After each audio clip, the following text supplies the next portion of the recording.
Jadi apa yang akan kita bahas? Kita akan bicara mengenai leadership dulu ya. Kalau kita ingin women and leadership, kita bicara basicnya leadership. Kemudian kita akan bicara women as a source of leadership talent ya. Jadi ternyata nanti kesimpulannya adalah perempuan itu sebetulnya sangat-sangat potensial untuk menjadi leader, apalagi di era sekarang gitu ya. Nah kemudian kita akan bicara kenapa sih kok meskipun sangat potensial, tapi kalau kita lihat kok masih sepi gitu. Kalau kita lihat di posisi CEO ya, semakin lama semakin banyak, tetapi kalau menurut saya belum cukup banyak ya. Harusnya lebih banyak lagi perempuan yang ada di posisi kepemimpinan.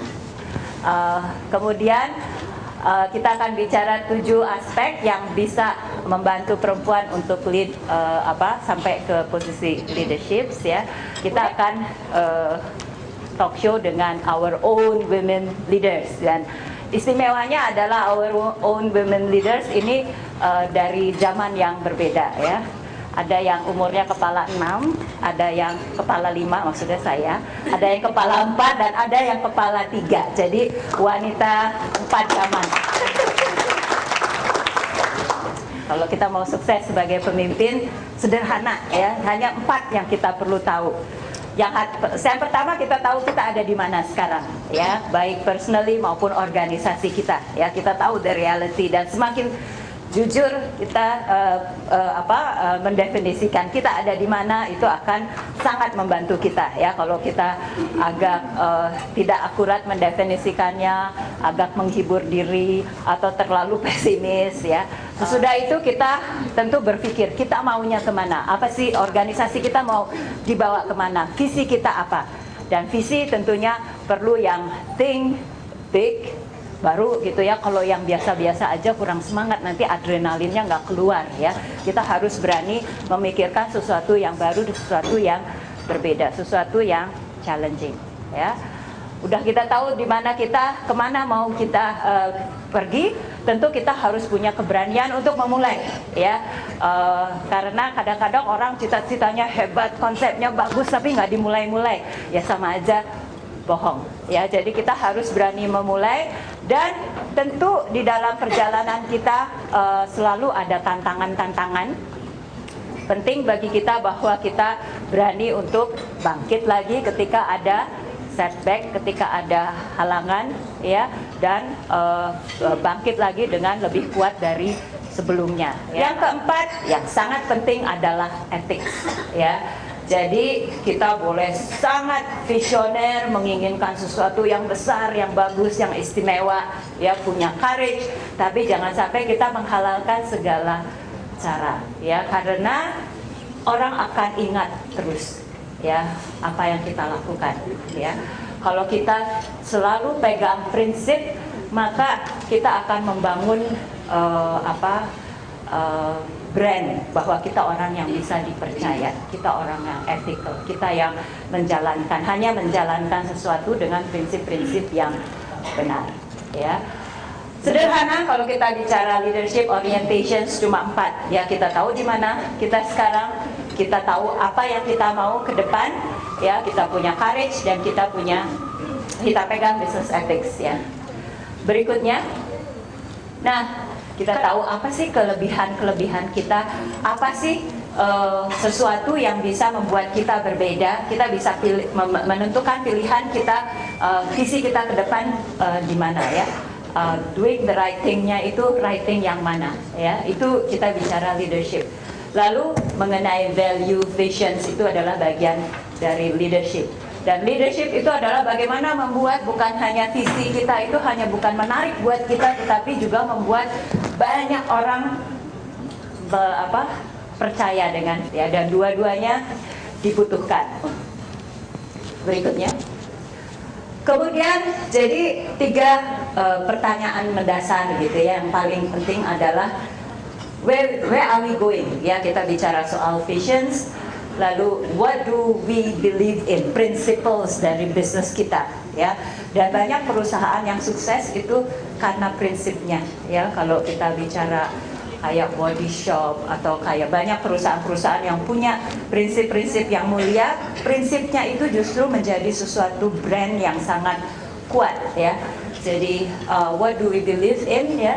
Kemudian why do we exist, our reason for being, ya, our mission and purpose, ya. Jadi 3 itu sebetulnya pertanyaan yang kita harus bisa jawab dengan jelas, ya, sehingga membuat langkah kita lebih mantap.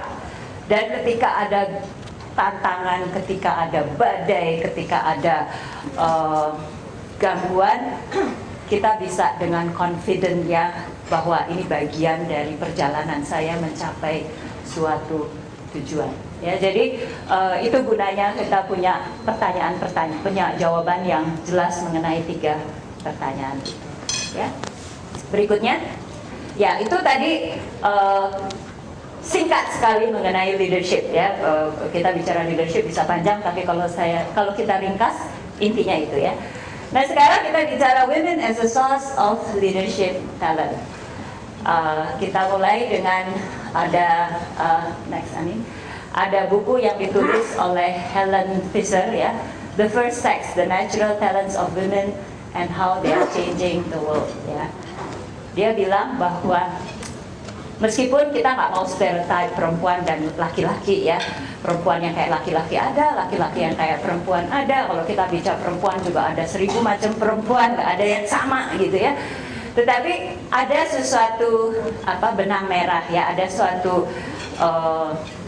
karakter-karakter yang banyak ditemukan di perempuan, dan ada karakter-karakter yang banyak ditemukan di laki-laki, ya. Nah, beberapa karakter yang banyak ketemu di perempuan adalah biasanya ekstrim, pandai untuk berkomunikasi dan memilih kata-kata yang tepat, ya. Kemudian dia punya kemampuan untuk membaca bahasa tubuh, gitu, ya. Jadi meskipun yang diomongkan A, tapi kalau bahasa tubuhnya bilang B, itu perempuan lebih cepat nangkep, ya. Kalau kita barangkali juga kebiasaan dilatih, ya, ngelihat anak kita seperti apa, ngelihat itu, jadi kita punya sensitivity yang lebih tinggi. Emotional sensitivity, ini kadang-kadang orang melihatnya sesuatu yang negatif, alah perempuan mah emosional katanya, ya. Tetapi sebetulnya punya emotional sensitivity adalah hal yang positif, ya. Kita bisa merasakan sebetulnya apa sih yang dirasakan orang lain, ya.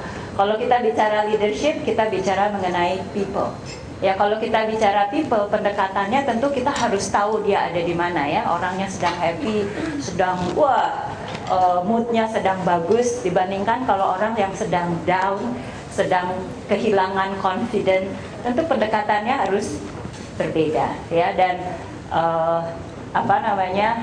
katanya perempuan punya emotional sensitivity yang tinggi. Kemudian empati, ya, bisa merasakan perasaan orang lain, senangnya orang lain, susahnya orang lain, ya. Kemudian sabar, gitu.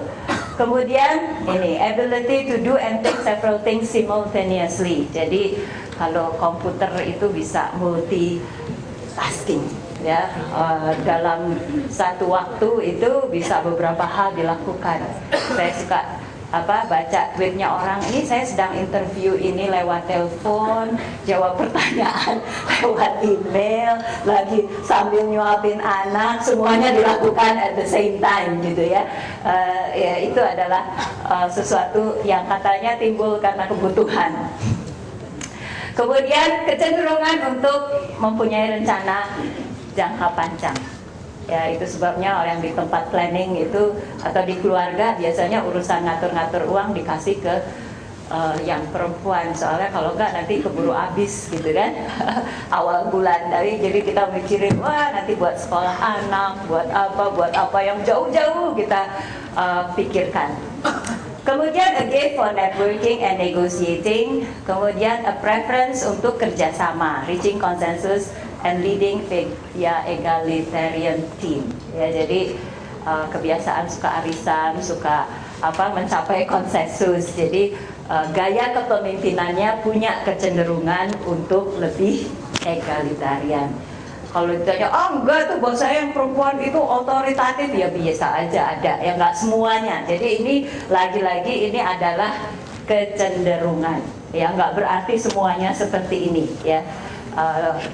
Saya punya bos laki-laki ternyata bagus dia di dalam memimpin, sangat egalitarian. Iya, jadi ini cuman kecenderungan, ya, yang didasarkan kepada survei. Berikutnya, nah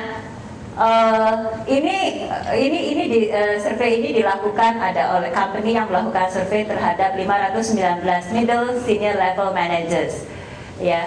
Nah, katanya di perempuan itu di managers ini itu lebih baik dari segi conflict resolutions, work quality, adaptations to change, productivity, idea generation, sama motivations of others. Laki-laki katanya lebih kuat dari segi bagaimana dia menghandle frustasi dan juga pressure yang banyak. Kemudian juga kalau efektifnya sebagai manajer sama, ya. Kemudian terhadap 3.000 managers, katanya perempuan itu lebih menekankan kepada planning organizations and organizing, kemudian juga pendekatan yang lebih empathetic, ya. Dan kemudian juga less emphasis on winning at all costs, ya. Itu kecenderungannya seperti itu. Sementara laki-laki biasanya lebih decisive, ya, lebih berani mengambil resiko, katanya. Oke, berikutnya. Nah, jadi kita melihat bahwa sebetulnya banyak karakter-karakter yang dari perempuan yang sebetulnya sangat cocok dengan era abad 21. Kalau kita perhatikan, ya, tenaga kerja sekarang dibandingkan yang dulu, sekarang itu dibutuhkan banyak kreativitas, ya. Dan kreativitas, hal-hal yang dulu merupakan sesuatu kelebihan itu sekarang semuanya bisa, ya. Jadi yang mesti lebih adalah soal inovasi, soal kreativitas. Dan untuk orang bisa keluar inovasi dan bisa keluar kreativitas, orang-orang yang seperti itu nggak bisa keluar kreativitasnya kalau kita memimpin dengan cara lama, command and control. Harus diberikan kebebasan, harus diberikan ruang gerak, harus dimengerti kebutuhannya, baru bisa keluar tuh. Apalagi kalau kita mimpin artis-artis, ya. Kalau semakin didesak-desak, semakin harus begini, harus begitu, tiba-tiba mampet kreativitasnya. Tetapi ketika mereka diberi keleluasaan, dimengerti, maka keluarlah bakat-bakatnya yang luar biasa. Nah, kalau dilihat, maka gaya kepemimpinan yang egalitarian, gaya kepemimpinan yang empatetik, gaya kepemimpinan yang lebih demokratis, yang sifat-sifat dasar itu dimiliki oleh perempuan, sebetulnya cocok dengan apa yang dibutuhkan di dalam memimpin di era kreatif pada saat ini, ya. Nah, sementara zaman berubah, kita butuh pemimpin-pemimpin seperti itu, dan kita melihat bahwa perempuan ini sebetulnya sangat potensial untuk dikembangkan, meskipun atau nanti kita bicarakan lebih di kemudian, ya. Jadi kita melihat bahwa sebetulnya perempuan itu merupakan sumber daya kepemimpinan yang belum cukup digarap, ya, belum cukup dikembangkan. Waktu saya nulis seperti itu, ada yang protes, aduh Bu, sekarang kan persaingan untuk kepemimpinan aja udah luar biasa. Ini kalau perempuan ikut bersaing untuk kepemimpinan, kesempatan kami berkurang dong.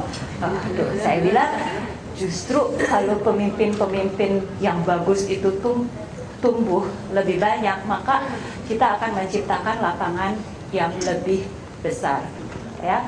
Karena kalau pemimpin-pemimpin yang bagusnya kurang, yang terjadi adalah bisnis tidak berkembang. Dan ketika bisnis tidak berkembang, memang kejadian yang diperebutkan cuma posisi itu aja. Tetapi kalau bisnis kita berkembang, kesempatan untuk tumbuhnya peluang-peluang baru itu banyak.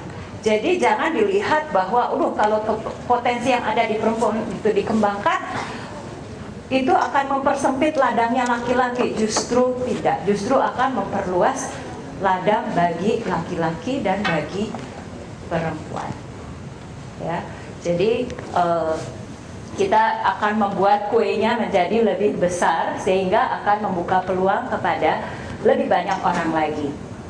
Jadi kita melihat bahwa, dan banyak perusahaan, nanti saya akan kasih contoh-contohnya, perusahaan-perusahaan yang secara khusus mengembangkan potensi kepemimpinan perempuan. Bukan karena perusahaan ini baik hati, bukan itu, ya. Jadi bukan, saya kasihani perempuan-perempuan gak dikasih kesempatan, atau ini hak asasi manusia bahwa perempuan harus diberikan kesempatan yang sama kepada laki-laki. Alasannya bukan itu. Alasannya adalah for strategic reasons, ya, karena memang kita butuh lebih banyak pemimpin-pemimpin. Apalagi kebanyakan decisions untuk membeli itu dibuat oleh perempuan. Coba kebanyakan suami itu bajunya yang beliin istrinya, apanya yang beli istrinya, jadi kebanyakan decisions itu yang buat perempuan, ya. Jadi kalau manajemennya itu tidak ada perempuan yang mewakili, maka kita akan tidak ada sudut pandang yang mewakili komponen yang penting dari populasi yang memegang keputusan untuk purchasing. Sederhananya adalah jumlah laki-laki sama jumlah perempuan kurang lebih sama lah, paling beda-beda dikit lah, ya, perempuan lebih banyak sedikit. Kalau kita lihat di sekolah, ya, pinternya kurang lebih sama, ya, bahkan perempuan banyak yang juara karena lebih rajin, ya. Yang laki-laki banyak mainnya, jadi meskipun cerdas tapi barangkali nilainya banyak yang perempuannya lebih bagus, gitu, ya. Jadi sebetulnya secara potensi ada di situ, ya.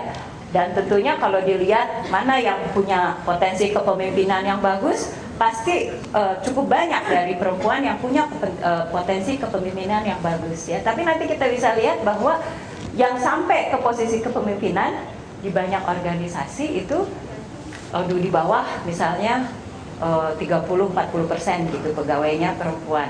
Nanti di managers 20%. Nanti naik lagi ke middle managers 10%. Nanti ke directors tinggal 5% gitu kan. Makin ke atas makin sepi, ya.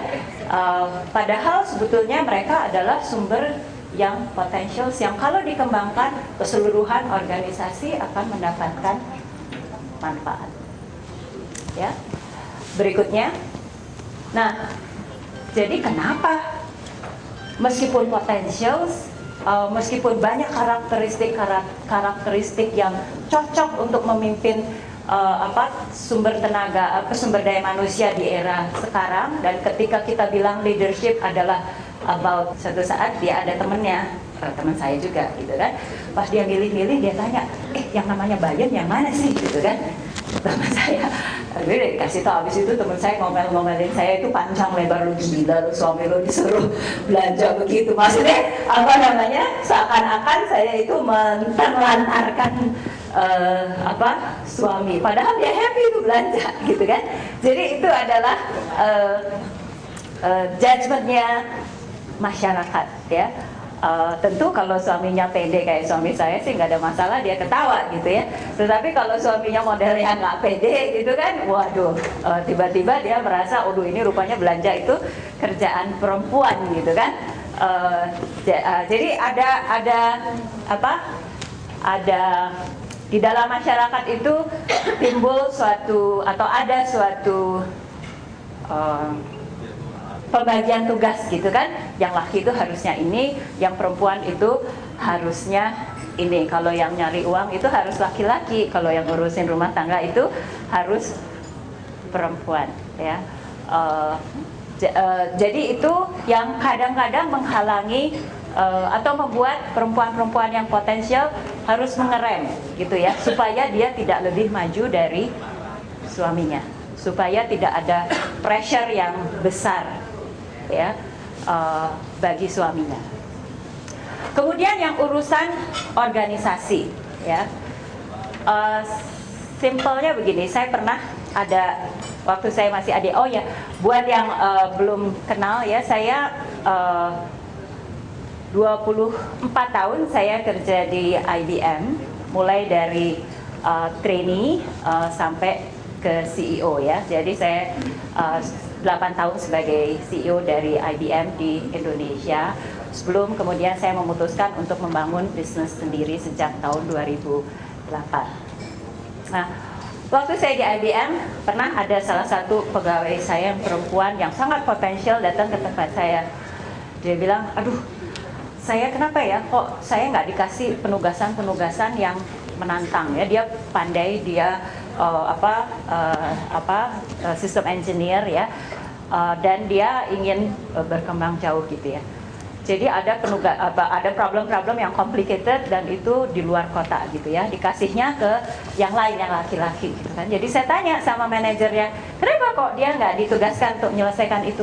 Kasihan loh, ya apa namanya, mesti keluar kota, nanti dia gimana? Jadi maksudnya baik, maksudnya melindungi, tapi sebetulnya menghalangi orang untuk berkembang. Nggak ada sebetulnya niatan untuk menghambat orang ini, maksudnya melindungi ya. Tetapi yang maksudnya melindungi itu ternyata menghalangi orang. Kalau sistem engineer itu dia semakin dia mencoba untuk memecahkan masalah-masalah yang kompleks, maka ilmunya semakin berkembang ya. Tapi kalau dia tidak diberi kesempatan untuk itu, maka dia akan sulit berkembang ya.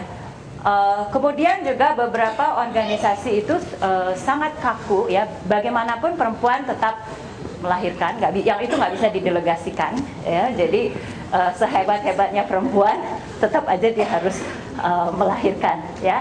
Dan ketika melahirkan tentu harus cuti ya, paling tidak 3 bulan ya.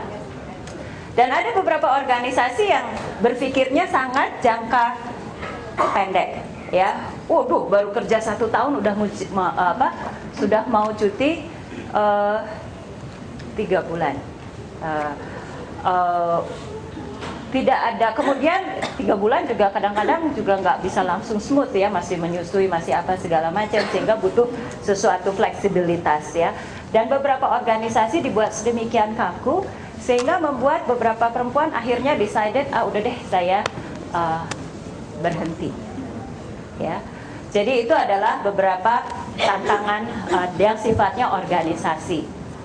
Yang lain adalah yang sifatnya individu ya. Banyak perempuan yang membatasi dirinya. Jadi kita tahu bahwa persaingan kalau mau mencapai leadership positions, tentu banyak yang ingin sampai ke sana ya. Banyak perempuan, aduh saya bisa kerja aja udah untung gitu kan, nggak punya cita-cita yang lebih tinggi. Nah kita padahal tadi kalau kita bicara leadership tadi kan kita tahu kita di mana, kekuatan kita apa, lalu kita punya suatu cita-cita. Karena ketika kita punya cita-cita, lalu kita mulai berpikir gimana caranya bisa sampai ke sana. Kalau cita-cita aja nggak punya, meskipun orangnya hebat, kapan nyampe-nya gitu kan. Nah itu yang kita lihat, itu adalah individu ya. Jadi kalau ditanya kenapa sih meskipun potensial kok yang sampai di leadership positions kok masih sedikit, ya 3 faktor itu yang mempengaruhi ya. Urusannya yang sifatnya societal, ada yang organizational, ada yang individual.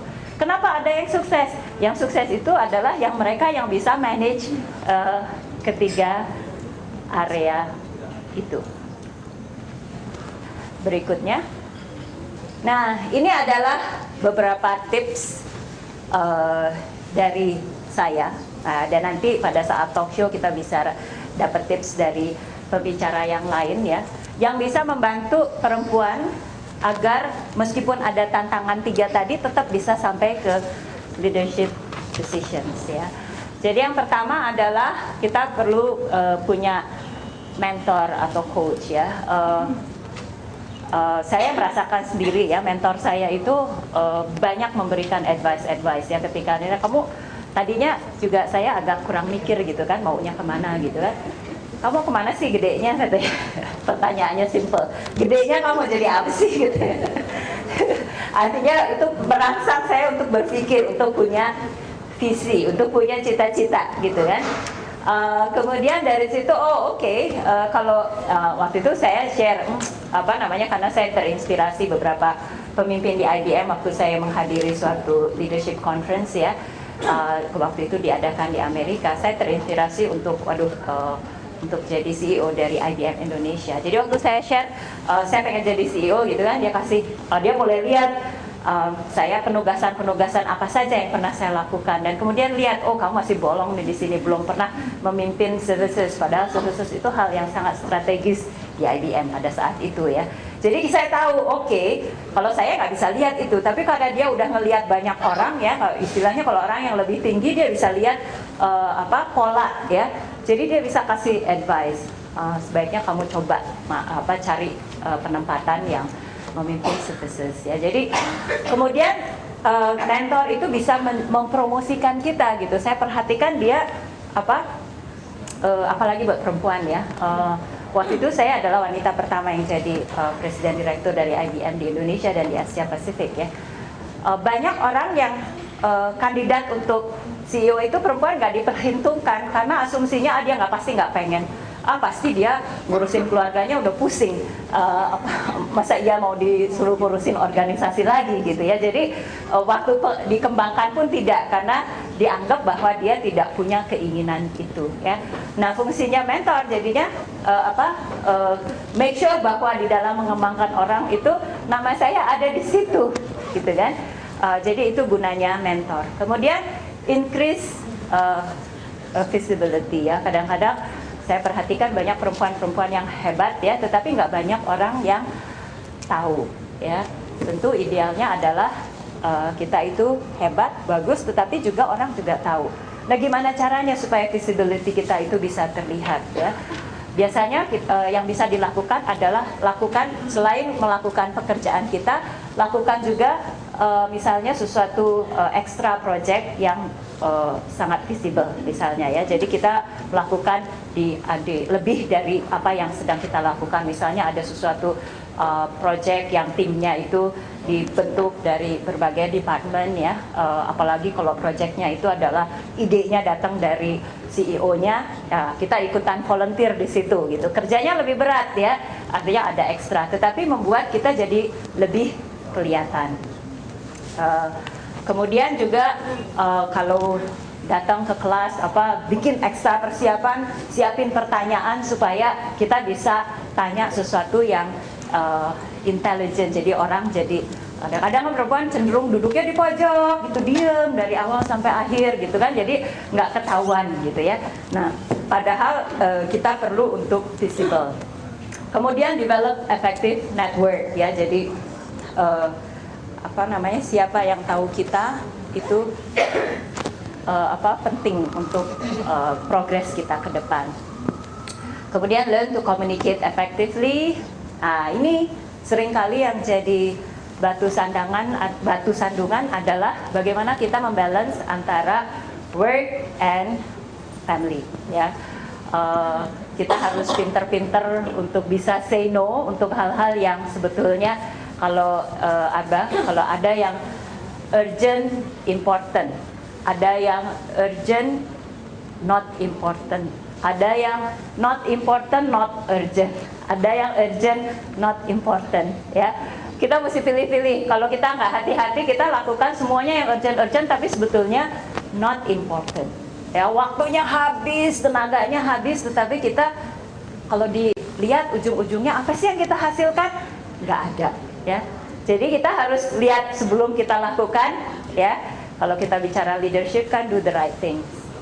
Ya, kita lihat mana sih yang akan generate results, ya. Kemudian jangan semuanya ada di urgent. Kita lakukan sesuatu di depan supaya nggak sampai ke urgent. Kalau udah sampai urgent mau nggak mau jadi harus dilakukan gitu ya. Tetapi kalau kita bisa lakukan dengan baik dari awal, ya, sehingga nggak jadi urgent, maka kita punya waktu untuk berpikir dan melakukan scheduling yang lebih baik. Nah, dalam kaitannya dengan home, ini kita juga mesti bikin plan, harus ada plan liburan jauh-jauh hari gitu kan ya, supaya bisa, ini kan kalau dulu kita mesti anak sama suami aja kalau ya yang perlu diperhitungkan. Kalau sekarang ibu, ayah, anak gitu kan. Jadi kalau nggak dari jauh-jauh hari direncanakan, nggak libur-libur gitu. Dan kalau nggak libur-libur, ya satu capek, dua kita juga berkurang quality time untuk bersama keluarga. Jadi ya liburan harus di plan. Jadi itu adalah beberapa tips sederhana, tapi kita bisa diskusikan lebih lanjut ya. Kemudian take smart risk ya, sesuatu yang sifatnya lebih itu selalu mengandung resiko, dan kita harus berani mengambil resiko keluar dari comfort zone untuk mencoba hal-hal yang baru ya. Kemudian understand the politics of the organization. Siapa sih yang ambil keputusan gitu kan? Siapa pembisiknya orang yang mengambil keputusan ya, sehingga kita tahu gitu kan siapa yang perlu kita perhatikan dan karena ujung-ujungnya kalau sehebat-hebatnya kita, kalau orang-orang yang penting nggak tahu kalau kita hebat, ya nggak naik juga ya. Jadi itu adalah beberapa tips sederhana. Nanti kita bisa kembangkan lebih jauh. Berikutnya, nah kita punya proven women leaders ya, baik di politics dan di business. Yang di business beberapa diantaranya ada di ruangan ini dan kita akan talk show nanti ya. Jadi sebetulnya dari contoh-contoh ini kita bisa melihat bahwa mereka itu tidak mengambil posisinya laki-laki. Mereka memperluas kesempatan buat perempuan dan laki-laki untuk mengembangkan diri ya. Any of the persons di situ, mereka tidak mengambil peluangnya laki-laki, mereka memperluas kesempatan bagi lebih banyak orang untuk bisa sukses ya. Berikutnya, nah ini satu klik lagi Anin. Ini katanya a woman is like a tea bag ya. You never know how strong she is until she is put in a hot water ya. Kalau ini kan kalau teh sachet itu kalau cuma digituin aja nggak ada warnanya, nggak ada rasanya gitu ya. Tapi gitu cemplungin di air panas maka keluar kekuatannya. Jadi perempuan itu meskipun kelihatannya lemah, lembut, gemulai gitu, tapi sebetulnya is very powerful ya. Begitu dimasukin di tempat air panas, dikasih tantangan yang luar biasa, keluarlah kekuatannya ya. Jadi kuncinya bagi kita para perempuan, nyemplunglah ke air panas supaya berikutnya. Oke, ini adalah topik terakhir, women friendly company. Sebelum saya share, barangkali ada yang saya pengen dengar ya. Kalau kita bicara women friendly company, apa yang kepikiran? Anyone? Ada ruang untuk menyusui, oke? Ada lagi? Childcare. Apa lagi? Cuti haid itu kewajiban lah ya. Itu mah kudu. Oh nggak semua, ada di undang-undang. Oke. Apa?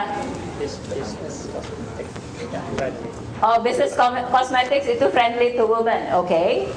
Ada yang lain lagi? Ya. Ruangan bebas rokok. Ruangan bebas rokok. Oke. Oke. Ada lagi? Oke. Itu yang namanya women friendly company. Berikut ini saya akan kasih contoh-contoh perusahaan-perusahaan yang dinilai sebagai the most women friendly, yang dinilai oleh asosiasi dari women executives dan working mothers, ya, majalah Working Mothers. Oke. Jadi misalnya Price Waterhouse, ya. Price Waterhouse itu dia memberikan, kalau di luar negeri cuti hamil itu nggak 3 bulan kayak di sini, ya. Tapi di Price Waterhouse itu dia memberikan 11 minggu paid maternity leave, dan dia berikan 3 minggu paid paternity leave. Ya, jadi itu, jadi kalau istrinya melahirkan, suaminya pun dikasih cuti 3 minggu untuk bantuin istrinya, ya. Karena anak rombongan dong, bikinnya kan nggak sendirian, jadi mesti dikasih mesti bantu repot-repot bangun pagi dan sebagainya, ya. Nah, ini ada yang namanya face back program. Jadi ibu yang baru melahirkan, dia itu selama 6 bulan dia itu boleh kerja part time. Jadi kerjanya itu nggak full hours, ya. Dia juga kasih kalau dia mau cutinya itu mau panjang, ya, tapi unpaid, ya. Jadi bisa 7 bulan cuti, tapi guaranteed waktu dia balik itu dia akan dapat pekerjaan, ya.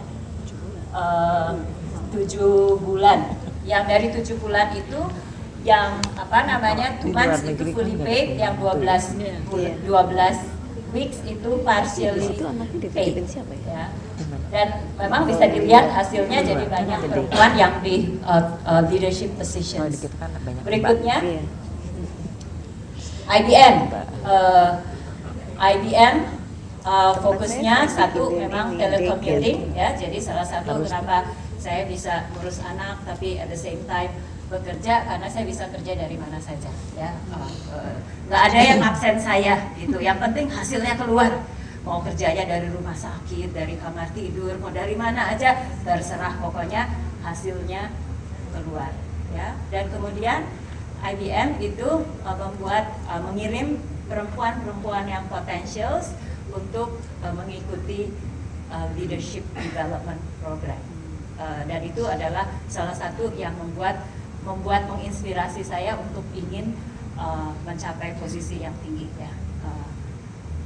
Kemudian IBM juga mensponsori 71 on-site or near-site full-day childcare centers, ya. Jadi itu yang dilakukan IBM. Aetna dia fokusnya kepada mereka sebutnya women inclusions in the next generations of leaders. Jadi untuk setiap potensi-potensi yang potential future leaders itu dia make sure ada perempuan di situ untuk sama-sama dikembangkan. Ya, kalau belum ada perempuan dicari siapa yang paling potensial untuk masuk di situ. Jadi sistemnya bukan kuota, tapi sistemnya adalah make sure ada perempuan yang dikembangkan. Karena kalau dikembangkan saja tidak, gimana bisa siap? Ya. Berikutnya, Abbott. Itu dia memberikan diskon untuk childcare facilities, ya. Kemudian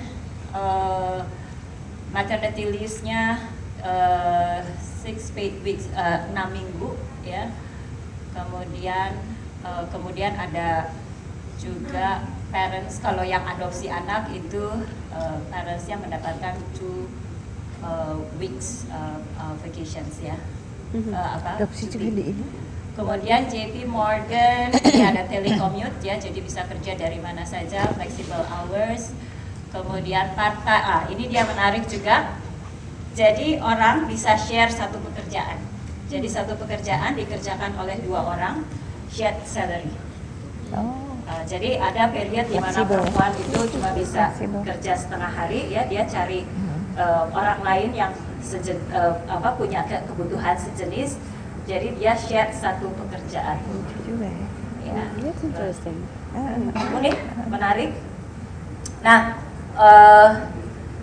dan beberapa ide-ide yang inovatif. Ya. Dan jangan berpikir mereka melakukan itu untuk berbaik hati kepada perempuan. No, mereka melakukan itu karena mereka melihat potensinya perempuan.